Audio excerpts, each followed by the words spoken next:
अगर टीचर के घड़े से पानी पीता है तो मार डालते हैं। ये कौन सा धर्म है? ये हिंदू धर्म नहीं, ये मनुवाद है। ये मनुवादी लोग हैं जो मनुवाद का प्रचार करके तमाम जो हिंदुस्तान के हमारे देश के गरीब हैं, चाहे वो हिंदू हो, मुस्लिम हो, ईसाई हो, उनको गरीब से गरीबतम बनाना चाहते हैं, सबकी नौकरियां लेना चाहते हैं और एक मनुवादी व्यवस्था इस पूरे देश के ऊपर जबरदस्ती लादना चाहते हैं। बहनों और भाइयों, हमको इसके खिलाफ लड़ना होगा, हमको इसके खिलाफ लड़ना होगा। और आपको मैं एक बात बताती हूँ, जब ये कहते हैं घर वापसी, तो एक ने पूछा अगर हम घर में वापस आते हैं तो हमको कौन सा कमरा दोगे रहने के लिए, हमको कहाँ रहने की जगह दोगे? तो उसको जवाब मिला कि जहां से तुम गए थे वहीं वापस आना। मतलब अगर ये 5 माले की बिल्डिंग है तो नीचे जो कोठरी है जहां से तुम निकल करके गए थे, अपमान होने से बचने के लिए तुमने धर्म परिवर्तन का रास्ता या तुम्हारे बाप दादाओं ने रास्ता अपनाया था, उसी काली अंधी कोठरी में तुमको वापस जाना होगा और कहीं रहने के तुमको जगह नहीं मिलेगी। तो ये जो उनकी योजना है, ये जो उनका आगे का एजेंडा है कि धर्म के नाम पर एक बड़ी संख्या में लोगों को अपने पीछे लामबंद करके वो इस देश की धन दौलत को, इस देश की संपत्ति को इन बड़े बड़े पूंजीपतियों के हाथ के हवाले करना चाहते हैं। हमारी जमीन, हमारी नौकरी, हमारा पब्लिक सेक्टर, हमारा रेल, हमारा हवाई अड्डा, हमारी सड़क, हमारा स्कूल, हमारा दवाखाना, सब कुछ हमसे छीन करके इन बड़े बड़े लोगों के हवाले करने का इनका एजेंडा है, जिसके लिए वो कुछ भी करने को तैयार है। किसी को भी मारो, किसी को भी काटो, किसी को भी घर से बेघर करो, किसी के ऊपर भी नफरत फैला करके हमला करो, ये इनका एजेंडा है। मैं आपसे हाथ जोड़ कर निवेदन करूंगी, इसको समझिए, इसको जानिए। ये किसी एक धर्म की लड़ाई नहीं है, ये किसी एक धर्म की लड़ाई दूसरे धर्म से नहीं है। ये शोषण की व्यवस्था को और भी ज्यादा जटिल और भी ज्यादा असहनीय बनाने की लड़ाई है। हमको और आपको तय करना है, हम सबके साथ हैं जो इस शोषण की व्यवस्था के खिलाफ लड़ने के लिए तैयार हैं। हम सबके साथ हैं जो इस मनुवादी व्यवस्था को रोकने के लिए तैयार हैं। हम उन सबके साथ हैं जो इस संविधान को, जो थोड़ा बहुत हमको मिला है इस संविधान से, डॉक्टर अंबेडकर का बनाया हुआ संविधान, इसको बचाना चाहते हैं और मनुस्मृति से बचना चाहते हैं। ये तमाम लोग इकट्ठा हो, हम लोग ज्यादा हैं, हमारी संख्या ज्यादा है, जीत हमारी होगी, इतना कह करके जो हमारे वहां लोग मारे गए उनके साथ अपनी पूरी की पूरी संवेदना व्यक्त करते हुए लोगों को सोचना होगा कि इस सरकार में कैसे लोग बैठे हैं।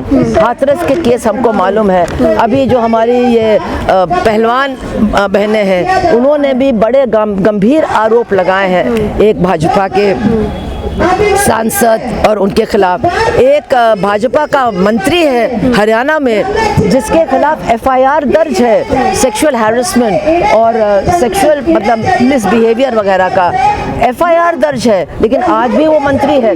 अपना विभाग उसने छोड़ दिया है, खेल मंत्री था लेकिन आज भी वो मंत्री है, आज भी उसके ऊपर कोई कार्रवाई नहीं हुई है। तो ये एक बहुत बड़ा सवाल है जिस पर लोगों को निश्चित रूप से चिंतित होना चाहिए कि महिलाओं की सुरक्षा का आखिर इस देश में क्या हो रहा है। ये तो एक बात है, लेकिन जो छत्तीसगढ़ में हुआ वो बहुत ही चिंताजनक है कि आप एक ही समुदाय के लोग जो एक ही साथ रहते हैं, जिनका रहन सहन, जिनकी जीविका, जिनकी संस्कृति बिल्कुल एक है, आपने धर्म के नाम पर उनको एक दूसरे से दुश्मनी करने पर उतार दिया।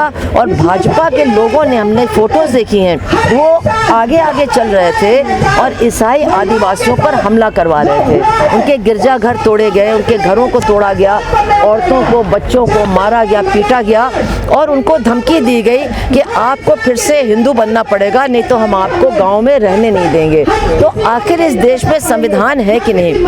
आखिर इस देश में कानून है कि नहीं? आखिर इस देश में धार्मिक स्वतंत्रता है कि नहीं? इसका जवाब कोई देने को तैयार नहीं है। कैसे कोई जाकर के कह सकता है कि आप हिंदू धर्म वापस स्वीकार करो, नहीं तो आपको यहाँ रहने नहीं दिया जाएगा। एक तरफ तो आप कहते हैं जबरदस्ती लोग धर्मांतरण कर रहे हैं, वो बनेगा या नहीं बनेगा वो एक एजेंडा हो सकता है, लेकिन मेरा दूसरा सवाल है कि एक तरफ तो आप अल्पसंख्यकों पर ये आरोप लगा रहे हैं कि ये ज़बरदस्ती धर्मांतरण करते हैं, लेकिन आप खुद क्या कर रहे हैं? आप भी तो ज़बरदस्ती लोगों के घर को जला करके, लोगों को धमकी दे करके कह रहे हैं हिंदू बनो, नहीं तो तुमको यहाँ रहने नहीं देंगे। हम आरएसएस प्रमुख कहते हैं इस देश में आप रह सकते हैं, कोई भी रह सकते हैं, लेकिन कमतर हमसे हमारे नीचे रहना पड़ेगा। देखिए वो कहते हैं, लेकिन किस आधार पर कहते हैं ये उनसे पूछा जाना चाहिए कि आप किस आधार पर कह रहे हैं। हमारे देश में संविधान है, ये आपका कहना बिल्कुल गलत है। दूसरी बात ये है, मैंने जो अभी कहा भी कि ये कहते हैं हिंदू बनो, लेकिन कैसा हिंदु बनो? वो कहते भाई जहाँ से आप गए थे हिंदू धर्म छोड़ करके आपको वहीं वापस आना पड़ेगा। अगर मतलब आप दलित थे, अगर आप तथाकथित अछूत थे, तो आप हिंदू फिर से बन जाओगे तो आपको फिर वही दलित बनना पड़ेगा, अछूत बनना पड़ेगा। ये क्या आप बता रहे हैं? ये कोई धर्म नहीं है, ये सीधे सीधे मनुवाद है। ये मनुस्मृति को लागू करने का काम ये लोग कर रहे हैं और इसको देश की जनता स्वीकार कभी कर नहीं सकती है। इसलिए छत्तीसगढ़ के मामले को हमें कोई धार्मिक विवाद के रूप में नहीं देखना चाहिए। वहाँ के आदिवासी अपनी ज़मीन की लड़ाई लड़ रहे हैं, वहाँ के आदिवासी विस्थापन के खिलाफ लड़ रहे हैं, वहाँ के आदिवासी मजदूरी के लिए लड़ रहे हैं, वहाँ के आदिवासी पुलिस जुल्म के खिलाफ इकट्ठा होकर के लड़ रहे हैं। उनकी एकता को तोड़ने के लिए और बड़े बड़े कॉरपोरेट्स को, जैसे कि वो हर जगह घुस रहे हैं, आपको मालूम है बंगाल में भी घुस रहे हैं, छत्तीसगढ़ में भी घुस रहे हैं, झारखंड में भी घुस रहे हैं। जहाँ जहाँ ज़मीन के नीचे या ज़मीन के ऊपर कोई ना कोई संसाधन है, कोयला है या ऊर्जा है, तो उसको कब्जा करने के लिए वो घुस रहे हैं। आदिवासी उनके रास्ते में रोड़ा है, इसलिए उनकी एकता को तोड़ा जाए, धर्म के नाम पर नफरत फैला करके उन्हीं के द्वारा एक दूसरे पर हमला किया जाए। ये एक बहुत ही गंदी और बहुत ही ओछी साजिश है जिसका विरोध हम सबको करना चाहिए, सबको करना चाहिए। जो इस हरियाणा की जिस सरजमी से प्रधानमंत्री जी कहते हैं बेटी बचाओ बेटी पढ़ाओ, वहाँ से इतने बड़े मामले सामने आते हैं। जब इतनी बड़ी बेटियां देश की सम्मान बढ़ाती है, वो सुरक्षित फील नहीं करी तो एक आम लड़की कैसे सुरक्षित? कोई सुरक्षित नहीं है। ये सोचना कि कोई सुरक्षित है तो कोई भी सुरक्षित नहीं है। आज आप ट्रेन में जाएं तो आप सुरक्षित नहीं हैं, आप सड़क पर जाएं तो आप सुरक्षित नहीं हैं, आप अपने घर में रहें तो आप सुरक्षित नहीं हैं, आप अपनी माँ के गर्भ में हो तो आप वहाँ भी सुरक्षित नहीं हैं। तो सुरक्षा तो है नहीं, लेकिन सवाल ये है कि इस असुरक्षा के खिलाफ,